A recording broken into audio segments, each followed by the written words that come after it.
So the 2021 NBA draft, at the time of this recording, the first round just finished, and all 30 picks were selected in the first round. So let's just talk about it quickly. Number one, the Detroit Pistons had the first overall pick, and they went with the consensus number one, Cade Cunningham. There was some, speculations that oh, maybe they would take Evan Mobley, maybe they would take Jalen Green, but at the end they made the right decision. They picked probably what I think is the best guy in the draft, and Cade Cunningham. And the thing about when you're at the top of the draft is you go with the best player available and you worry about the fit after. The Warriors learned that the hard way last year when they took James Wiseman over LaMelo Ball because they thought, James Wiseman would have been the better fit, but at the end of the season they realized that it probably would have been better off if they took LaMelo Ball. Because when you have one of these top draft picks, you just go with the best available and you worry about the fit later. But yeah, enough about that. Yeah, like I said, the Pistons take Cade Cunningham first, the Rockets take Jalen Green second, the Cavaliers take Evan Mobley, the Raptors take Scotty Barnes. This was the first surprise of the draft that they took Scotty Barnes over Jalen Suggs, who went fifth to the Magic. But Scotty Barnes, a lot of people were surprised that he went fourth. A lot of people saying the Raptors made a mistake there. Scotty Barnes, I saw his player comparison with someone like Draymond Green, a very defensive, kind of point forward, point setter kind of guy. But I think Jalen Suggs would have been the better pick here. And the Magic got stealing Jalen Suggs at the fifth pick. Moving on, the Thunder draft Josh Giddey, which was another huge surprise because I believe this guy's from Australia. I'm not a big draft guy, so I don't know a lot of the prospects outside, top guys, like, the top, like, probably 10, 15 guys. I don't know them too much, and Josh Giddey is one of the guys I did not know coming into the draft night. I'm not really too sure about him, what he does, what he doesn't do. I saw like some of his weaknesses on Twitter. Somebody posted it, and the caption was, so basically everything regarding basketball is his weakness. Let me see if I can find that real quick and talk about it. Yeah, so they say his weaknesses are ball handling, shot creation, assertiveness, outside shooting, all-ball defense, and athleticism. So yeah, it kind of does seem like, what are his strengths then, but yeah. That's what he says. The Warriors got, I think, a really good guy with Jonathan Kuminga, number 7. Number 8, the Magic take Franz Wagner, brother of Mo Wagner, who was last on the Celtics. I don't think he's currently employed, but hopefully he gets picked up by a team. The Kings take Davion Mitchell. This is really interesting because he is another guard, and the Sacramento Kings, all their best players, like the top 4 or 5 players, are all guards. De'Aaron Fox, Tyrese Haliburton, Buddy Hield, who was in some trade talks. We'll talk about that a little later. And now Davion Mitchell. I think Davion Mitchell is a great guy. Ironically enough, he is compared to Donovan Mitchell, the other D Mitch in the league. And yeah, so that should be interesting on what the Kings plan to do there, because I don't know if they're just gonna go out there and put 4 guards and I don't know Hassan Whiteside. I don't know what the Kings are planning to do there, but hopefully they sort out, because yeah, they need to sort out because they have no wing or big men on that team that are good anyways. Number 10, the Pelicans take Zaire Williams, who was traded to the Grizzlies, part of the Jonas Valanciunas trade, which happened a few days ago. Yeah. Number 11, the Hornets take James Bouknight. Number 12, the Spurs draft Joshua Primo. This was another huge, surprise by the Spurs. Another person who I didn't know coming into the draft tonight.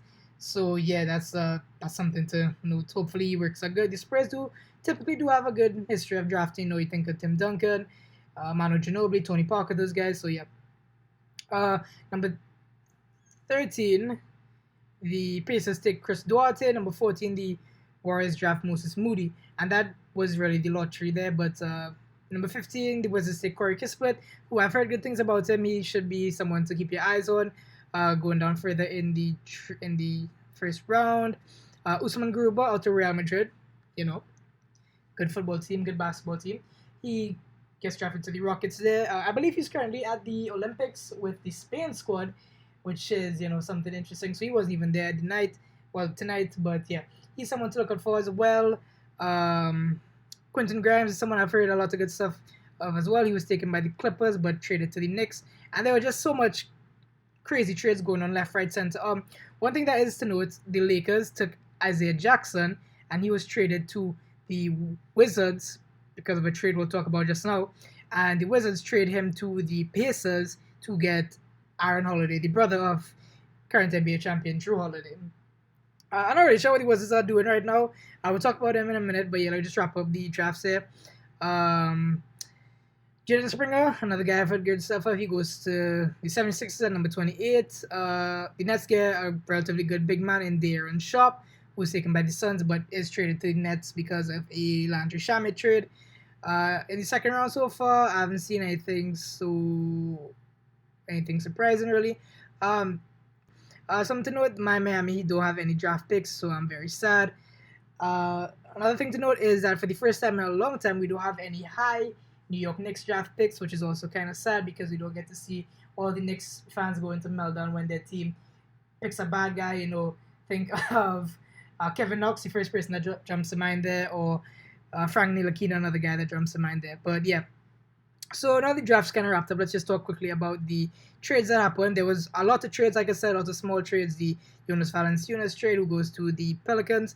But the main trade that happened today was the Russell Westbrook to the Los Angeles Lakers.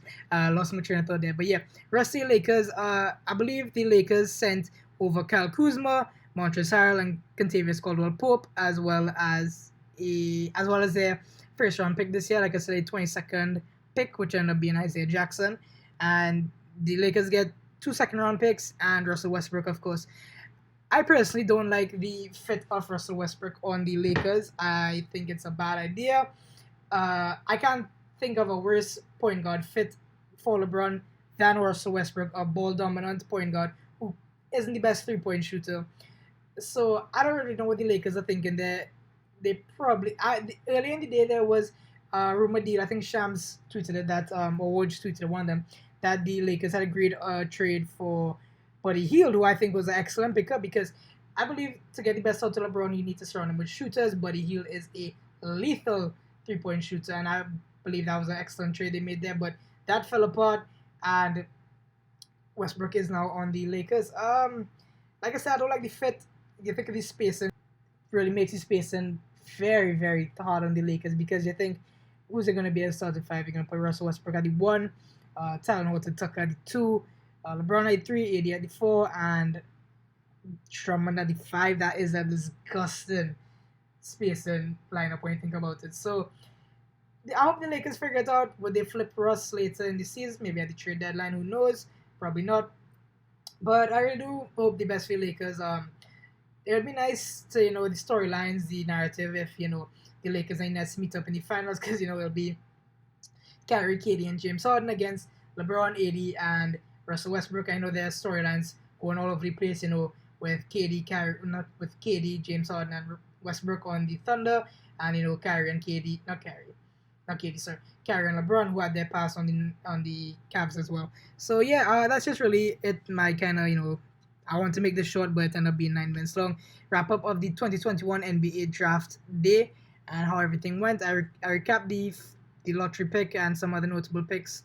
And yeah, that's been it for me, guys. See you guys soon. Later.